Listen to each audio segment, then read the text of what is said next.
looks like our pea season has been cut very short.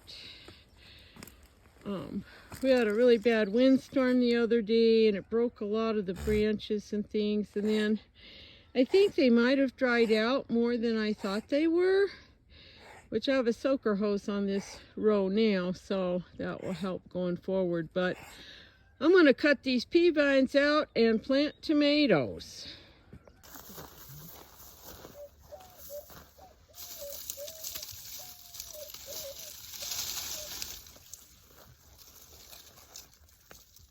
And the girls are certainly enjoying the half-dead pea vines and the green barley.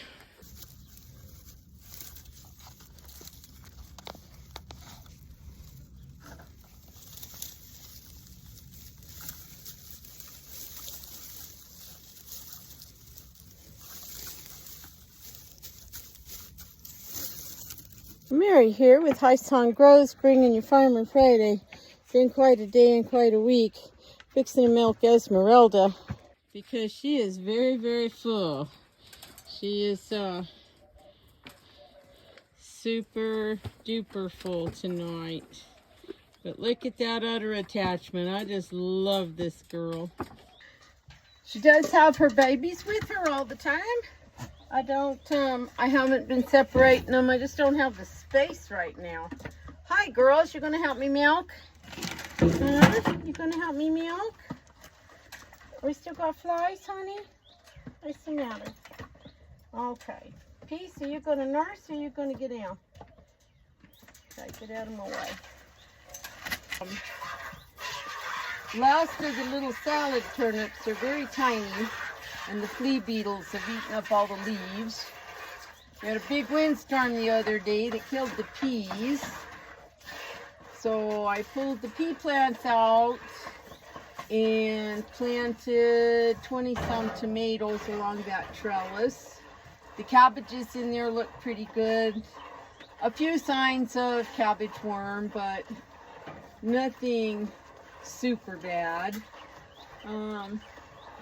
Cabbages in the other places are doing really good and growing really well. We've had some really warm days, like 80, 85, 86 I think one day. And we're pretty dried out, so I've been watering a lot right now because the ground is just, it's like this time of the year, all of a sudden the ground is just dead, dry, hard. And I'm trying to get everything kind of watered and soaked real good before it gets hotter and drier.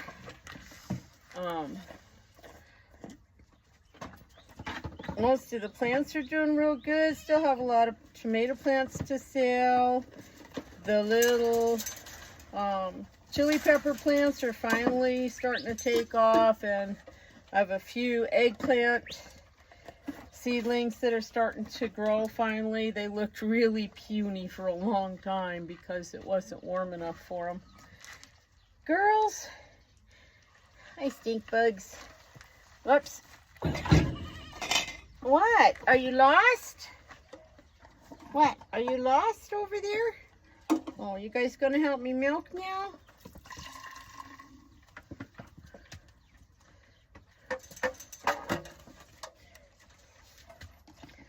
Hi.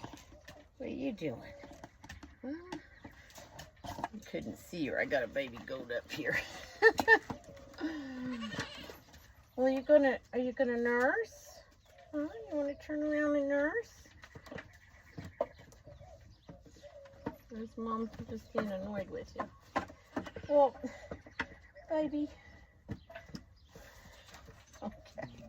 Peace, go home. How was Joy?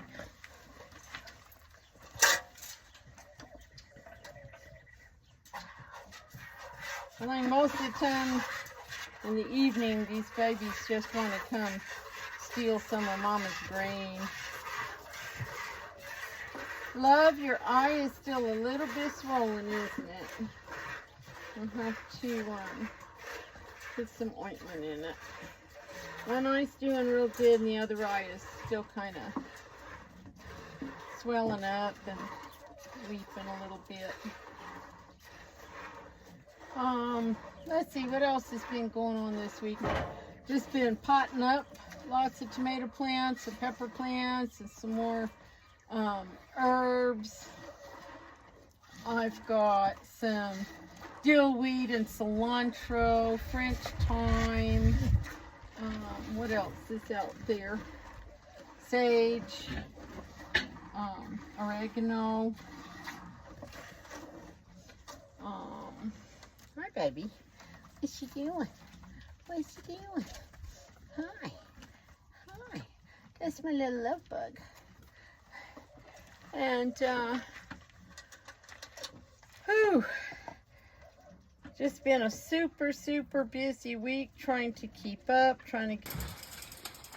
Oh, Bambi, don't be mean to the babies. They're just little. Huh. They're just little babies. Huh.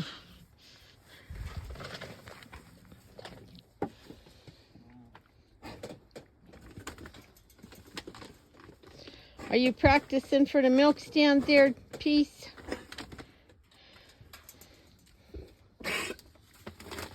What are you looking for, Mamas? Huh? What are you looking for? She likes to eat the feed tags off the bottoms of the sacks. Yeah? Oh, you want some more hay pellets? Okay, we'll take you some more hay pellets.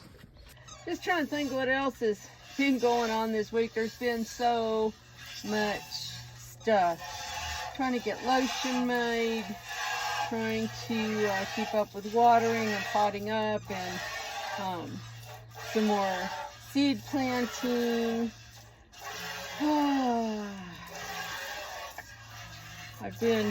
Any day I have not been at my part-time job, I have been outside, generally at least from 5 in the morning till 11 or 12, and then I'll get something to eat and cool off, and then sometimes I'm right back outside all the way until dark. Alrighty, I have pretty much spent 4 or 5 hours today potting up plants and potting up into bigger pots. Folks, I am out of little pots, and I wiped out the dollar store. I'm sorry, I didn't mean to bother you. I was just cleaning this coop. I didn't know you were hiding in here. How about we move you outside? Oh my goodness. Did y'all see her a minute ago and I did not see her at all? How funny. Let's see if we can get her in my bucket and I'll take her outside. You go in the bucket, honey.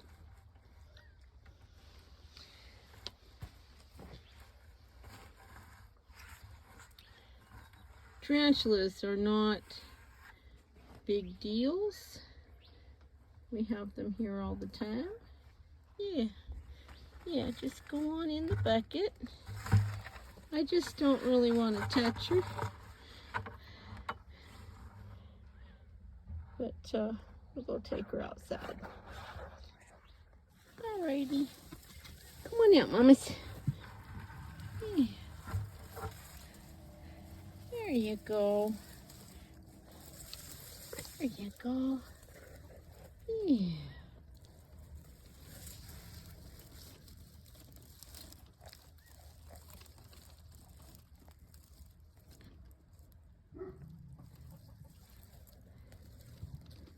So this is my little, I used to call it the way back garden because it was way back from the house. It's not that far back actually. But as you can see, it's pretty neglected in here.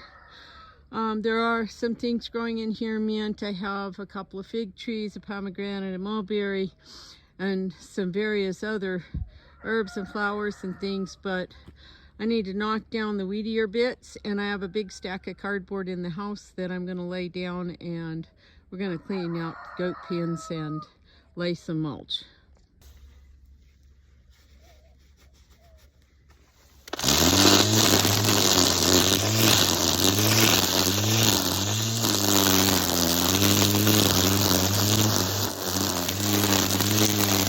But this is red leaf holy basil that I started in the house under the lights in my soil blocks like usual. These seeds, if I remember correctly, came from Seed Savers Exchange. And I just want to show you the roots on this thing. I mean, the whole tray has been like that. There's just this huge amount of root growth. The seedlings themselves are not very big yet, but having roots like that means that when they're planted out, they're going to take off and grow like crazy. Today I'm pulling the plastic off the Quick Tint greenhouse because we've been 80-85 every day for, I don't know, a week or longer, and it doesn't look like it's going to cool off too much. So I think spring is done and summer is coming. And it's getting way too hot in there, even with all the doors and vents open. So off this comes, and then the next thing is we'll put on shade cloth. So there's the first half of our mineral buffet for one pen. So this will hold 10 minerals, and I am going to try and get it set up this morning, because I'm pretty sure Bambi and those girls need some zinc and some copper, selenium.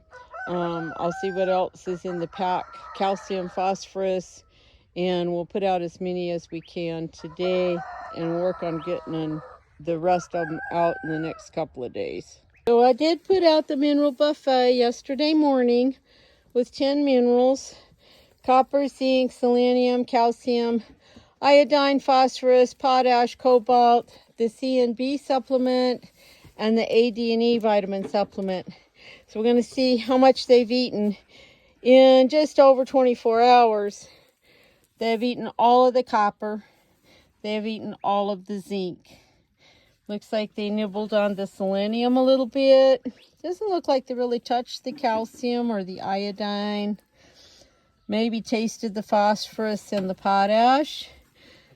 Didn't really do anything with the cobalt, but the C and B supplement is totally pretty much all gone. Most of the AD&E is still in there, so I will refill the ones that are empty and see what we look like tomorrow. So day 2 of Bambi and her girls having the half of our mineral buffet. I'm hoping Sunday I'll get all of this set up for them, and also all the minerals set up for Esmeralda. But it looks like we have eaten all the copper again. But it doesn't look like we've really touched much of the other items. So it doesn't look like we've really eaten much of the rest of the minerals, so just the copper. So I'll refill that in a little bit.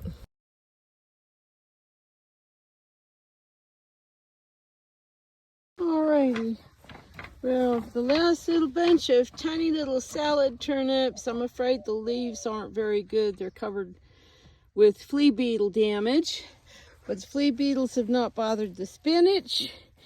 And we have some beets. I don't know what's going on in this bed. It probably needs some boron and potash. So they're a little gnarly, but the greens are nice. That emptied some space. We'll get some tomatoes planted maybe later today or tomorrow. And let's go look at the garlic. Okay. There's a couple of short scapes in here. I think there's some more scapes down in the greenhouse garden. And you know, I could probably get a bunch of lanceolata kale out of these 3 plants here. Let's try.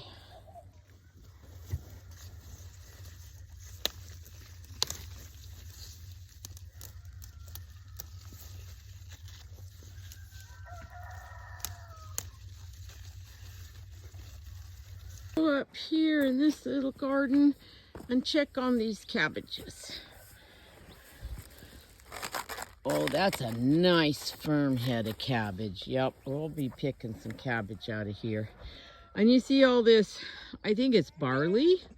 I'll cut that down and feed that to the goats. And let's check these red cabbages. Well, that's a tiny little head. We'll give them some more time. I'm still not sure if they're gonna really make heads or if they're gonna try and bolt, but we'll try and keep them watered and cool and see what happens. Good morning, Tinker Cat. Good morning. What are you doing? Huh? Alrighty. So, the tomatoes I planted up here so far are looking really good. I also threw in some basil and some calendula. There's a couple of marigolds. I did put in some sweet alyssum, but I think it got too dried out before it took hold. So we'll maybe replant it. And I picked that last broccoli last week, and I'll just pick off those big leaves and feed them to the goats. The girls really love the broccoli leaves. Well, let's get busy. So I've got that first cabbage I showed you is probably an early Anna, and these pointy-headed ones are called Early Jersey Wakefield, and that is an heirloom variety from the 1800s. It was developed by a gentleman named Peter Henderson. He was a market gardener in New Jersey who sent wagon loads of vegetables into the markets in New York City. And this is doing really good. I don't think I've eaten any yet, but I might pick one for me today and see what they taste like. I think they could get a little bit bigger than they are, so we'll probably pick the early Annas, and if I find some really big Jerseys, we'll pick those. Okay, these cabbage stems are so thick and heavy, I had to go get my tree loppers because my little knife was just not cutting it. So I gotta see if I can get down into here and find the stem through the mulch.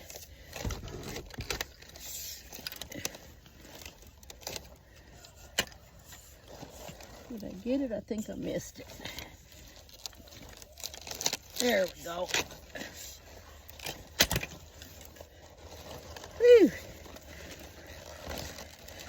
And we'll trim these leaves off for the goats and the chickens.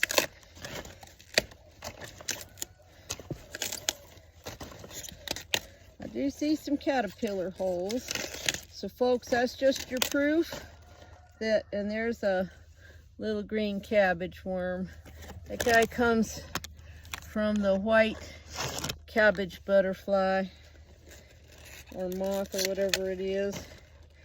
They come and lay their eggs on the cabbages, and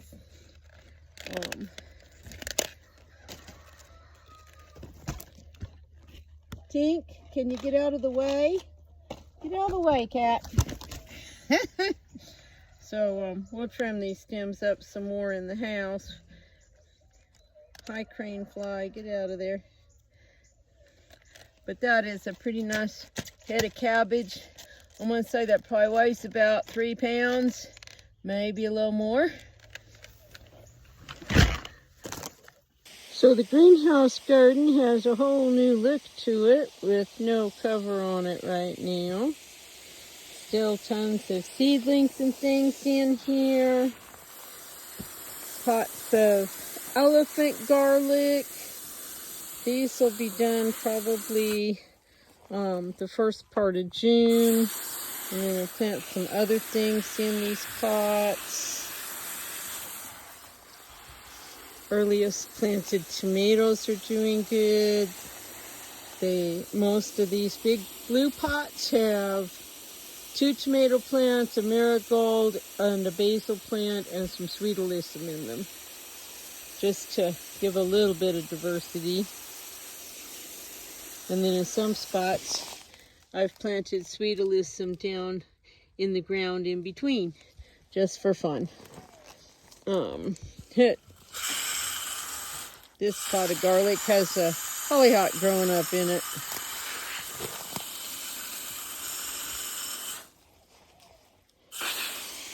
Over there on top of the wall, behind some weed trees I need to get rid of, are pots of potatoes. A couple of trees, more garlic. What else? Looks like I need to come string up tomato plants already, because those Italian heirlooms are trying to take off there.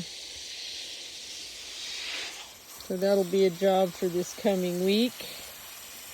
3 pots of green onions down towards the end.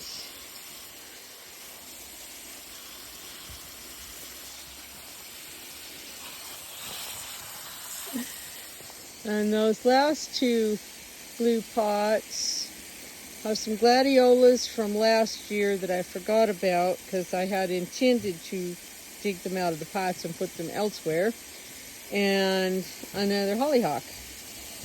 So we'll just wait till the gladiolas are done, and then we'll get them moved somewhere else, because they don't really need to be in pots. The 3 little raised beds are kind of in transition. The one on the end, farthest away, where Tink is going, has some red Mizuna mustard greens, some dill weeds, some green onions. The next one, that lettuce is actually quite bitter and is going to go to the chickens along with that annual clover. The onions in this middle bed are the Itoy onions. I think I've talked about them before. They, the story is that they came with the missionaries and have been grown ever since by the Pima Indian tribe. And so I am propagating them. I'll probably use a few of them, but then the rest I'm going to save to make more plants next year, so I'll have a few to sell. Just a lot of seedlings. Some are slightly neglected and looking a little sad. Some might have gotten too cold at some point, or came out into the bright sunshine from the house too quickly without getting enough shade the first couple of days. So it's all right. We'll keep an eye on things. More things in pots. If you have bought sage, this is the flowers. Those are sage flowers. Aren't they pretty? Big old hollyhock here in the corner. I don't know what color it's going to be. We'll see when it blooms. Some miscellaneous things floating around here. Some things that I had bought as bare root stock from, the box store. Let's see. In all these weeds, that's a Rose of Sharon. And that's a mulberry that a friend of mine gave me. And it's supposed to have big fruit. It was a very tiny little plant when she gave it to me. Empty pots. Well, let's get all these. Calendula, Tithonia, which is also called Mexican sunflower. Those get really big and pretty. I need to get them planted out. I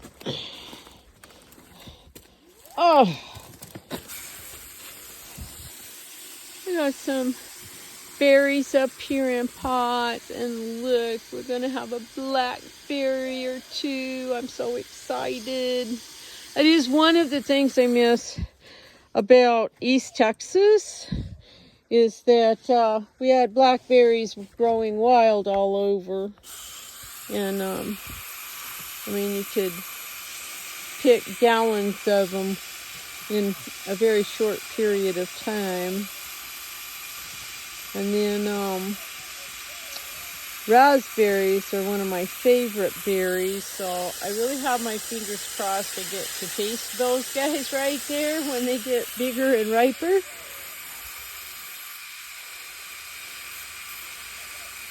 I've had trouble with the berries in the ground the last few years. I don't know if they've been in spots where there's nematodes, if it's just that they haven't gotten enough water. So I thought, well, we would try some in pots. The potatoes are doing well. These are actually just a miscellaneous collection of sprouted potatoes from the grocery store. Now, you will hear that you should not plant those grocery store potatoes because they can have some diseases on them that maybe didn't affect them, you know, in the growing season, but they have the spores of blight and stuff on them, and that would be a way you could transfer that to your garden. A lot of those diseases need a lot of humidity to grow and have a big effect on things. And we don't have any humidity here in Arizona. I mean, there's times when our humidity is only 5%. So, even during monsoon, when it feels really humid, it's hardly ever over 50 or 60. You know, it's like, it's got to be raining for it to be 80 or 90%. So, looks like I need to probably bring a little mulch or something over here for some of these pots, so we don't get green potatoes when they start making little potatoes. Ooh, finally. And those are those are showing up much brighter than the reality I have. It is almost full dark. And I just finished watering over here by the greenhouse garden because there's tons and tons of little pots and buckets and other things, and but in a couple of months it's going to be really amazing, like last year. Got my fingers crossed. This Tinker Cat reminded me that I had not fed the cats. So this is the other tomato space, but I watered this one earlier, so it's okay.